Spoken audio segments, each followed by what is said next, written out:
A inovação é apontada como a grande força renovadora das empresas e propulsora do crescimento sustentável das nações. O fato de fazer diferente gera valor econômico para as organizações e melhora a qualidade dos produtos e serviços, sejam eles públicos ou privados. Para saber mais sobre esse assunto, nós vamos conversar hoje com a professora do curso de Administração Pública da UDESC-ESAG, Micheline Gaia Hoffmann, e o mestrando da UDESC-ESAG e procurador-geral do município de São José, Clóvis Renato Esquio. Sejam bem-vindos ao nosso programa e é um prazer tê-los aqui conosco. É um prazer Nós estar aqui. agradecemos a oportunidade. Professora, para a gente começar a entender um pouco sobre esse assunto, por que a inovação é um conceito tão importante hoje para as empresas modernas, para as organizações modernas?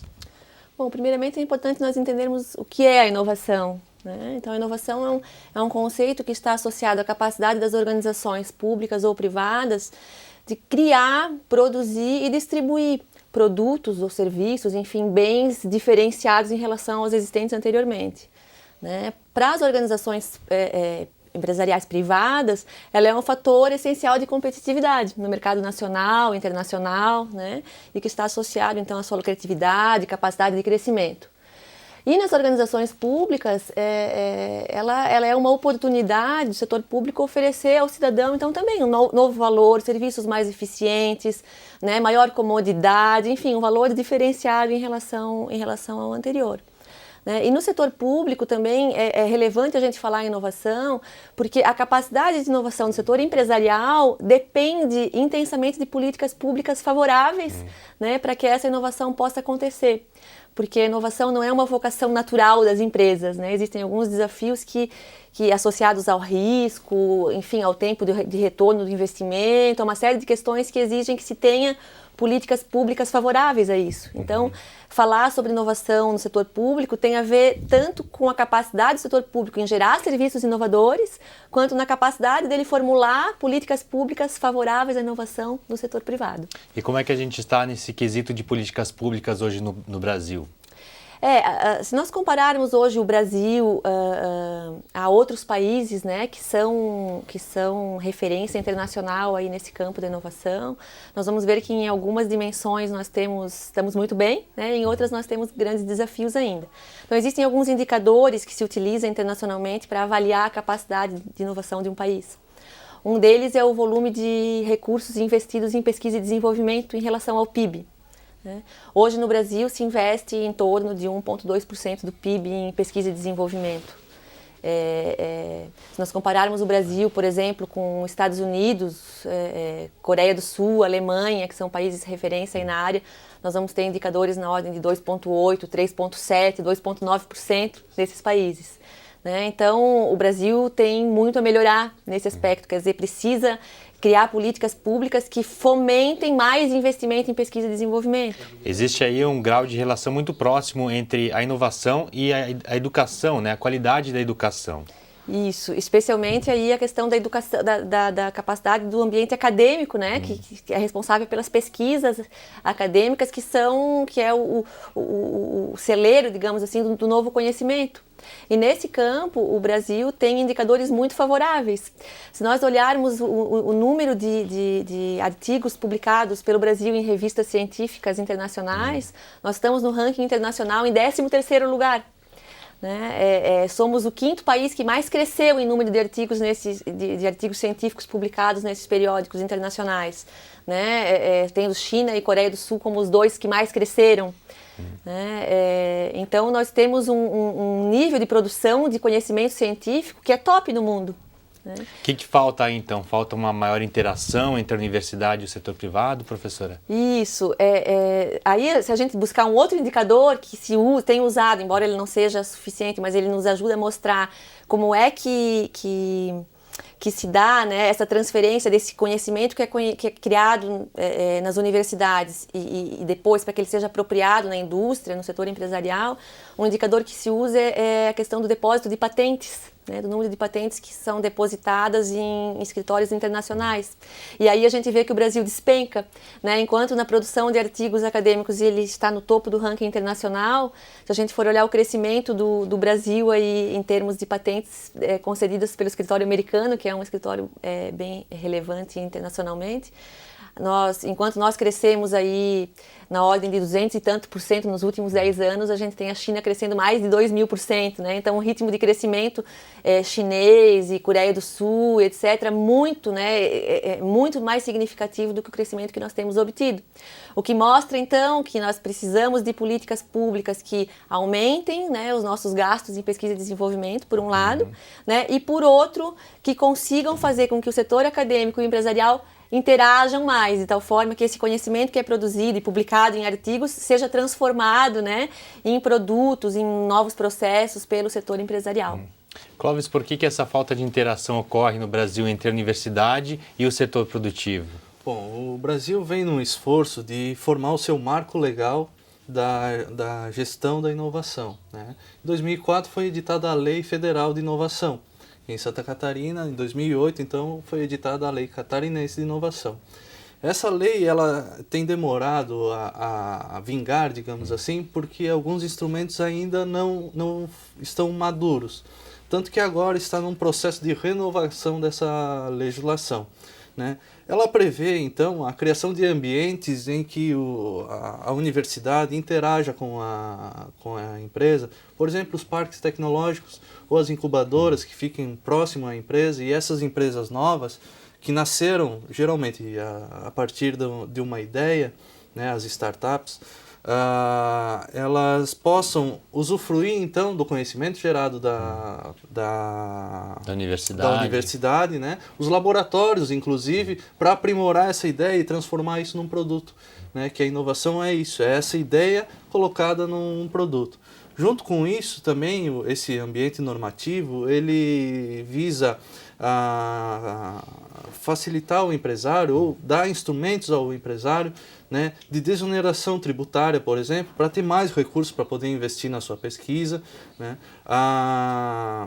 quebrar barreiras, inclusive na utilização ou na cooperação dos servidores públicos em projetos em parceria com as empresas, né, projetos delimitados com foco, onde a universidade entra com seu conhecimento, né, seu corpo técnico, e a empresa entra com a sua capacidade de inovar para gerar um produto. Isso é bom para a sociedade, são produtos novos, geração de renda, emprego e certamente de mais conhecimento ainda para a sociedade. Você falou das incubadoras, que são um bom exemplo ali entre relação de universidade com o setor privado. Aqui em Santa Catarina nós inclusive temos um bom exemplo, que são as incubadoras tecnológicas. Perfeito, nós temos bons exemplos aqui, o Celta, que é uma incubadora do nosso Parque Tecnológico Alfa, né? É modelo no Brasil, né? Aqui produto catarinense, né? Enfim, temos outros tantos modelos, o Sapiens Park, que está em desenvolvimento, tem um projeto de desenvolvimento do Estado com parques tecnológicos, polos tecnológicos em diversas regiões do Estado, para levar então essa iniciativa ao interior também. Esse é o esforço agora, então, do poder público, aparando, né, melhorando o marco legal para facilitar, para possibilitar que o Estado, seja ele a União, o Estado, os municípios, possam ter instrumentos de favorecimento às empresas e aproximação das empresas com a universidade, para criar, então, esse ambiente favorável à geração e implementação de ideias para colocá-las no mercado e à disposição da sociedade. Vou pedir uma licença para a gente fazer um pequeno intervalo, nosso tempo do primeiro bloco chegou ao fim. Nós voltaremos em instantes com o debate sobre inovação e gestão pública. Até já!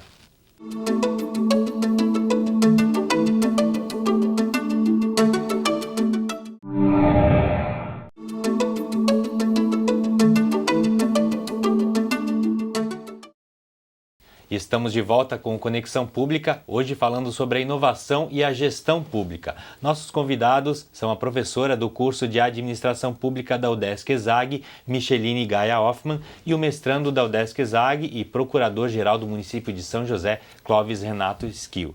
Clóvis, a gente estava falando então sobre a questão da inovação, das políticas públicas, mas a inovação ela não é necessária apenas na área privada. Na área pública também precisa inovar mais. Com certeza, é fundamental, né? Sempre há serviços a serem prestados à sociedade e o recurso, a gente sabe, é escasso. Então há necessidade de inovar em métodos de prestar esse serviço, né? A inovação ela não se limita à inovação de um produto em si. Ela pode ser uma inovação de um processo. Então, uma gestão da fila de um hospital já pode ser uma inovação que permita atender mais pacientes no mesmo tempo. Às vezes uma pequena ideia que traga um benefício para o serviço prestado já é uma inovação. Perfeito, perfeitamente. Ou então uma inovação organizacional, uma forma como esse hospital, digamos, agora tomando um exemplo concreto, se organiza para prestar esse serviço, né? Também não deixa de ser uma inovação que pode estar auxiliando aí o serviço público, o Estado, a atender a população, né? Isso com certeza é possível e é necessário que seja estudado, pensado e desenvolvido para atender a população. Professora, nesse mundo que a gente vive cada vez mais competitivo, o setor público também precisa correr atrás e trazer soluções de forma mais rápida para a sociedade, né? É aí que entra, então, a inovação. Esses são os benefícios que a inovação pode trazer para o setor público? Sim, enquanto o setor empresarial se move, como nós falamos antes, né, se movimenta de forma bastante agressiva rumo à inovação, porque é pressionado pela competitividade, a gente vive hoje numa sociedade em que também, né, o cidadão ele passa a cobrar cada vez mais intensamente por serviços de qualidade, por serviços eficientes, né? Então as organizações públicas elas passam a ter o desafio de se organizar, né, de criar condições, de criar um ambiente favorável para que a inovação aconteça de uma forma sistemática, não como algo que acontece de vez em quando, né, de uma forma mais espasmódica, por acaso, mas que ela de fato deliberadamente se organize para que a inovação possa fazer parte da sua rotina, digamos assim, né, como um desafio estratégico a ser perseguido. Existem barreiras, existe uma certa resistência com relação à inovação no setor público, né, professora? Existem barreiras, né, tanto no setor privado quanto no setor público. A capacidade de inovação de uma organização, ela está associada a alguns fatores, né? Existem assim fatores relacionados à estratégia da organização, quer dizer, no sentido dela definir a inovação como uma prioridade a ser perseguida, né? Mas tem a dimensão da estrutura da organização ou dos processos dessa organização que vai fazer com que ela tenha método, né, para que a inovação aconteça, aos recursos que ela vai investir nisso, recursos financeiros, tecnológicos, humanos, e ao próprio fator humano e cultural, né, a capacidade das pessoas que compõem essa organização para de fato ela acontecer, na verdade, como ela surge, né, a partir do conhecimento, o ser humano está na base disso. E a gente percebe que algumas barreiras, no setor público em particular, alguns estudos apontam as principais barreiras que impedem que a inovação aconteça. E os que mais aparecem em pesquisas internacionais e nesse sentido dizem respeito à aversão ao risco, à resistência à mudança, né, e alguns entraves que a própria estrutura burocrática impõe. Né? Não que a estrutura burocrática não seja boa, ela é essencial por questões de controle, por questões, né, de transparência, por uma série de aspectos, mas por outro lado, ela pode inibir alguns desafios que a inovação traz. Às e vezes, ela pode constituir uma barreira. Aspectos legais também que precisam ser observados. Isso. Professora, no curso de administração pública, de que forma vocês orientam os alunos a trazer a inovação mais próxima para a área pública, para o setor público? A inovação, na verdade, no curso, ela perpassa todas as disciplinas, né, na medida em que o próprio curso tem uma proposta de pensar o novo serviço público, né, de trabalhar com novos conceitos. Mas, assim, do ponto de vista prático, algumas disciplinas instrumentalizam os alunos para isso. Então, nós temos, por exemplo, uma disciplina que instrumentaliza o aluno para buscar boas práticas internacionais nos diversos campos da administração pública, né? Então, que ele busque modelos de referência, o que é referência internacional, né? Para que ele conheça essas experiências, estude-as e aprenda a compará-las com a nossa realidade no sentido de verificar o que pode ser trazido, de que forma pode ser apropriado para a nossa realidade local. E aí, na sequência, nós temos uma disciplina de projetos no curso, em que os alunos eles elaboram projetos, propõem projetos para organizações aqui da região, né, que vão implementar esses projetos na sequência, baseados nessas experiências que são referência internacional. Então, a ideia é que eles estudem o que é modelo, o que é ponta, né, e que em seguida, então, proponham, né, façam propostas concretas para que elas possam ser trazidas e implementadas. A gente tem feito esse trabalho com os alunos de uma forma bem gratificante. Bom, então nosso tempo acabou chegando ao fim. Agradeço muito a participação de vocês aqui no nosso programa. Muito Nós obrigada. agradecemos também. Nós agradecemos muito a oportunidade. Muito obrigada. E o Conexão Pública vai ficando por aqui. Na semana que vem traremos novos debates sobre a administração pública. Até lá!